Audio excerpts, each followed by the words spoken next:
મિત્રો હવે તમારા ડિસ્ટ્રિક્ટનો ઘોડો છે અને આખું ગામ કદાચ ઓળખે છે રાજુ દાદાનો છોકરો રિયાજ કે કદાચ એ છોકરો 13 વર્ષનો હતો મારા હોટી લઈને ફરતો હતો આજે એના માથા 50 માણસ 500 માણસની અંદર રિયાજ સાચું ખોટું જવાબ રિયાજ તારામાં જેટલો દમ હોય ત્યાં સુધી ઘોડો ખેંચી નાખ આ તારો ઘોડો મોર ઉતરે તો આવું રાજી મારી ઘોડી મોર ઉતરે તો આવું રાજી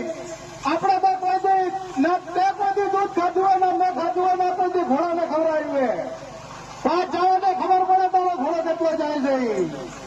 તો અવસર બિલકુલ શાંતિથી બજાવ નાખી